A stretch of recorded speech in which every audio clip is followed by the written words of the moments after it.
penelitian. Populasi tidak hanya mencakup manusia atau orang saja, tetapi juga bisa berupa benda, dokumen, kejadian, nilai, atau hal lain yang menjadi fokus penelitian. Adapun definisi populasi menurut Sugiono 2019, populasi adalah generalisasi yang terdiri atas subjek atau objek yang mempunyai kualitas atau karakteristik tertentu yang ditetapkan oleh peneliti untuk dipelajari dan ditarik kesimpulannya.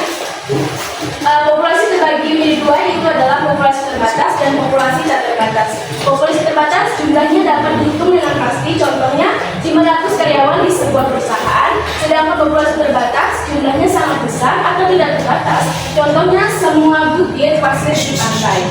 Adapun contoh populasi dalam penelitian di sekolah, seluruh siswa kelas 10 SMA 1 Palangkaraya, 360 siswa, seluruh guru di suatu kecamatan, atau seluruh nilai ujian akhir semester. Adapun di masyarakat, seluruh kepala warga di satu kelurahan, seluruh pelaku UMKM di suatu kota, atau seluruh pasien yang berobat di suatu puskesmas. Selanjutnya di kelas saya. Baik, saya akan menjelaskan pada bagian sampel. Sampel itu adalah bagian kecil dari kumpulan dari populasi yang telah dijelaskan oleh teman saya tadi. Jadi, kalau semisal populasinya itu terlalu banyak atau terlalu luas untuk diteliti, kita tuh cukup mengambil sebagian dari populasi tersebut saja. Nah, tapi walaupun hanya sebagian, sampel ini harus benar-benar menggambarkan keseluruhan dari populasi tersebut. Selanjutnya, saya akan menjelaskan beberapa karakteristik yang penting dalam penggunaan sampel. Yang pertama itu representatif. Nah, artinya itu sampel itu harus mencerminkan karakteristik populasi secara proporsional dan tidak boleh berat sebelah. Misalnya, kalau di dalam populasi itu ada laki-laki dan ada perempuan, maka dalam sampel tersebut juga harus ada laki-laki dan harus ada perempuannya dengan perbandingan yang sesuai. Yang kedua ada efisiensi. Nah, meneliti sampel jauh lebih hemat, jauh lebih waktu, biaya, tenaga dibandingkan meneliti seluruh populasi. Bayangkan kalau kita ini harus meneliti semua siswa yang ada di Indonesia ini, tentu akan sangat sulit dan membutuhkan banyak sekali sumber daya. Nah, dengan menggunakan sampel ini, kita tuh dapat melakukan penelitian dengan hasil yang relevan, walaupun tidak melakukan tidak mendatangi semua siswa yang ada di Indonesia ini. Yang ketiga yaitu inferensi. Nah, artinya itu hasil analisis dari sampel ini digunakan untuk menarik kesimpulan dari generalisasi tentang populasi asal. Jadi dari data sebagian orang itu kita bisa menyimpulkan kondisi keseluruhan kelompok selama sampelnya itu representatif. Jadi bisa disimpulkan bahwa sampel itu bagian dari populasi yang dipilih untuk mewakili keseluruhan. Nah, sampel itu harus representatif dan lebih efisien untuk digunakan. Dari hasilnya bisa digunakan untuk inferensi terhadap populasi. Selanjutnya akan dijelaskan oleh teman saya. Selanjutnya di sini saya akan menjelaskan teknik pengambilan sampel. Ada dua di sini. Yang pertama itu probability sampling dan yang kedua probability sampling. Saya akan menjelaskan apa itu probability sampling. Jadi metode ini adalah keadilan dan objektivitas, di mana setiap anggota populasi itu memiliki ruang yang sangat besar untuk terpilih menjadi sampel. Di sini ada 5 teknik utama yang digunakan. Yang pertama adalah simple random sampling. Ini adalah cara yang paling besar, yang paling dasar. Kita mengambil sampel secara acak tanpa memperhatikan tingkatan atau kriteria tertentu. Ibaratnya kita memasukkan semua nama siswa ke dalam sebuah kotak ujian, kemudian terdapat 10 nama siswa yang kita ambil, dan ini menjadikan semua orang itu punya peluang yang sama untuk terkena ambil gitu namanya. Kemudian yang kedua ada systematic sampling. Kita mengambil sampel berdasarkan urutan atau pilihan atau pola tertentu. Misalnya kita punya daftar 100 siswa, lalu kita tetapkan untuk mengambil setiap orang di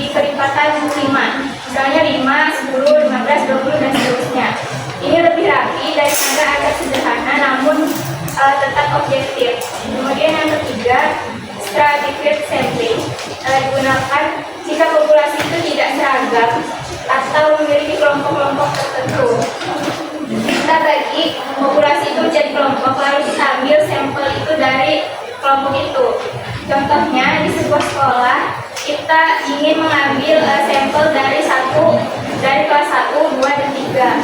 Jadi agar perwakilannya adil dari setiap jenjang kelas itu, misalnya kita ambil kayak kelasnya gitu dari setiap kelas itu. Kemudian yang keempat, cluster sampling. Bedanya dengan stratified adalah cluster kita tidak memiliki individu secara acak, melainkan mengambil satu kelompok itu secara acak. Contohnya kita ingin meneliti satu kota namun terlalu luas, jadi kita pilih secara acak 2 atau 3 sekolah dari kota tersebut, lalu semua siswa di sekolah itu terpilih untuk menjadi sampelnya itu. Terus yang kelima, multi-stage sampling.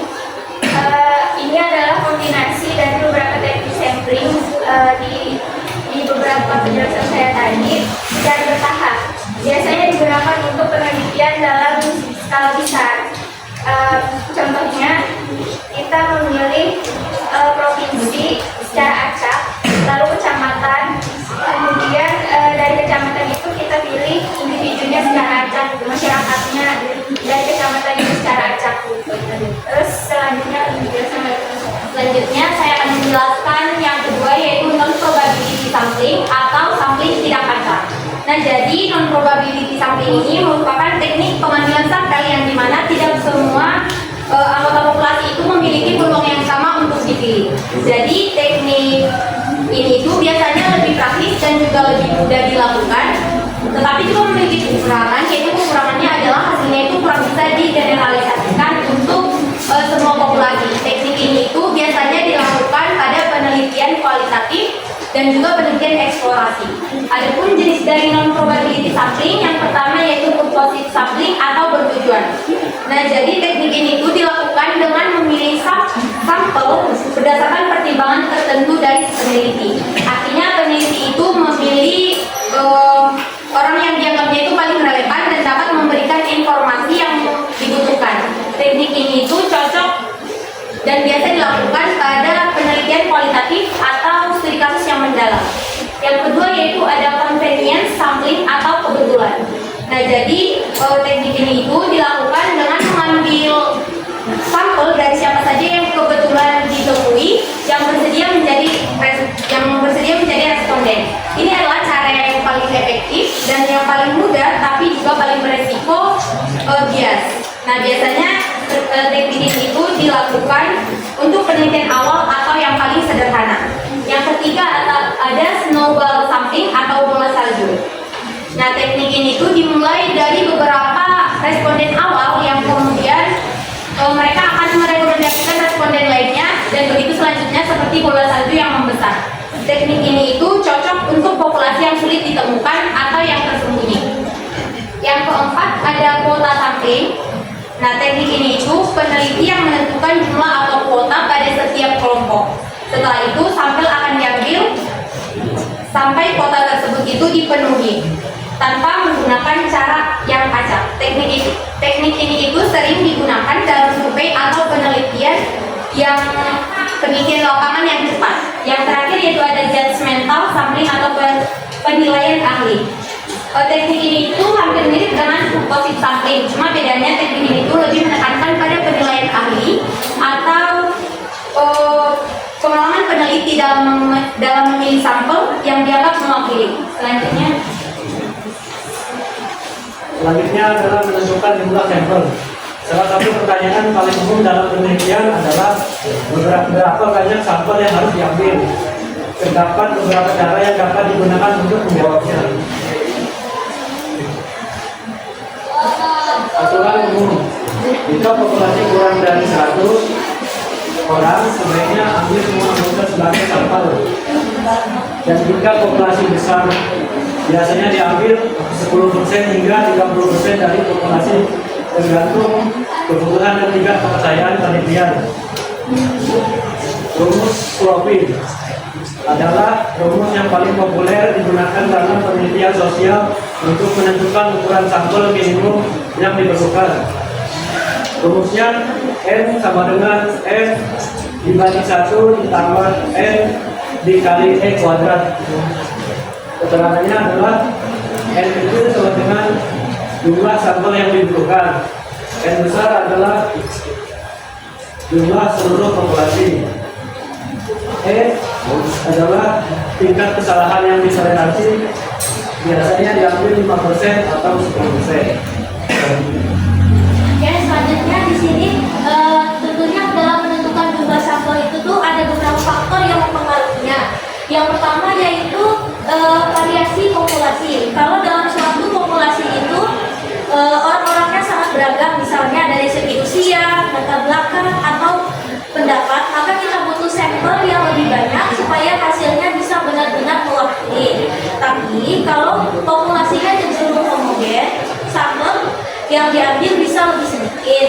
Yang kedua ada tingkat kepercayaan. Semakin tinggi tingkat kepercayaan yang kita inginkan, misalnya 95% atau bahkan 99%, maka jumlah sampel yang dibutuhkan juga akan semakin besar. Ini karena kita ingin hasil penelitian menjadi lebih akurat dan dapat lebih dipercaya. Yang ketiga yaitu terkait dengan jenis peneliti, yaitu seperti skripsi ataupun tugas. Kalau penelitian kuantitatif biasanya minimal sekitar 30 responden agar data dapat bisa diolah secara statistik. Sedangkan untuk penelitian kualitatif, jumlah sampel tidak ditentukan di awal, tetapi harus terus ditambah sehingga data yang dianggap jenuh atau tidak ada informasi baru lagi, yang biasa disebut dengan saturasi data. Jadi intinya penentuan ukuran sampel itu tergantung daripada kondisi populasi, tingkat kepercayaan, dan jenis penelitian yang akan kita lakukan. Contohnya, ya di sini saya akan menjelaskan contohnya di sekolah.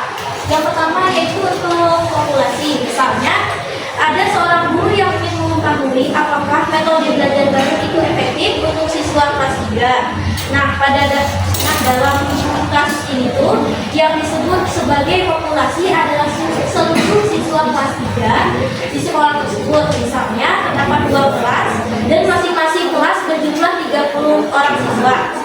Maka total populasinya adalah 60 orang siswa. Kemudian ada sampel. Di sampel ini tuh dalam penelitian kita tidak harus mengambil seluruh populasinya. Kita bisa mengambil sebagian saja yang dapat disebut dengan sampel. Dalam kasus ini cukup mengambil perwakilan saja dari tiap kelas yang diteliti. Ada contoh lainnya yaitu misalnya meneliti tingkat stres siswa menjelang ujian, yang dimana sampel bisa diambil secara acak menggunakan sampel random sampling. Kemudian untuk menentukan penelitian kebiasaan makan siang siswa bisa menggunakan convenience sampling, yaitu memilih siswa yang mudah dijangkau, misalnya yang sedang berada di kantin. Untuk selanjutnya, untuk penelitian tingkat kelas atau PTK, karena biasanya hanya melibatkan satu kelas, maka seluruh siswa dijadikan sampel atau disebut sebagai total sampling. Dan yang terakhir ada juga untuk misalnya penelitian tentang pengaruh belajar siswa. Sampelnya itu bisa diambil dari pengaruh media sosial atau pengaruh belajarnya. Terus sampelnya itu diambil dari siswa yang mudah dijangkau, misalnya dari sekitar 50 sampai 100 siswa menggunakan convenience sampling. Jadi dari contoh ini kita dapat mengetahui dan memahami bahwa pemilihan sampel itu sangat bergantung pada tujuan penelitian, kondisi populasi, serta teknik pengambilan yang digunakan. Selanjutnya akan jelasin. Oke, seperti yang udah dijelasin sama Salwa tadi, di sini kan populasi sama sampel gak mungkin ngambil semuanya, jadi cara pengambilannya itu pakai stratified sampling. Jadi tiap kelas di 2 kelas itu cuma mengambil 10 masing-masing 10 siswa. Jadi totalnya ada 20 siswa. Selanjutnya contoh di masyarakat. Di sini kami mengambil contoh di lingkungan masyarakat, yaitu puskesmas ingin tahu berapa persen warga RT 05 yang menderita tekanan darah tinggi. Jadi populasi di RT 05 itu berjumlah kurang lebih ada 400 kepala keluarga. Sampelnya menggunakan rumus Slopin yang sudah dijelasin sama Heru tadi. E sama dengan 5% dibagi N. Lalu cara pengambilannya yaitu systematic sampling dengan cara daftar kakak yang dipakai itu adalah rumah-rumah yang ganjil atau kakak yang diambil dari, bisa juga dari rumah yang benar. Kemudian manfaat dari pengambilan ini adalah supaya puskesmas dapat merancang program pencegahan hipertensi yang tepat sasaran tanpa harus memeriksa seluruh kakak. Selanjutnya Adapun kesimpulan dari materi kami yang telah dijelaskan tadi, dalam penelitian populasi merupakan keseluruhan objek atau subjek yang menjadi sasaran penelitian, sedangkan sampel adalah sebagian dari populasi yang dipilih sebagai wakil untuk diteliti. Penggunaan sampel bertujuan agar penelitian lebih efisien tanpa harus meneliti seluruh populasi, namun sampel yang diambil harus bersifat representatif agar mampu mencerminkan kondisi populasi secara akurat. Dalam pengambilan sampel terdapat 2 teknik utama, yaitu probability sampling yang bersifat acak dan non-probability sampling yang tidak acak, yang dipilih sesuai dengan tujuan penelitian. Selain itu, penentuan jumlah sampel dapat menggunakan rumus tertentu seperti rumus Slopin dengan pertimbangan tingkat kesalahan. Pada praktiknya, pemilihan teknik sampling harus disesuaikan dengan kondisi lapangan. Misalnya di sekolah dapat menggunakan sampling agar semua kelompok terwakili. Dengan demikian, penelitian yang baik bukanlah yang meneliti seluruh populasi, melainkan yang mampu memilih sampel yang dapat menggunakan teknik yang sesuai dan menghasilkan kesimpulan yang dapat mewakili populasi secara keseluruhan. Baik, sekian presentasi dari kami tentang populasi dan sampel. Atas perhatian teman-teman semuanya, kami ucapkan terima kasih. Selamat siang.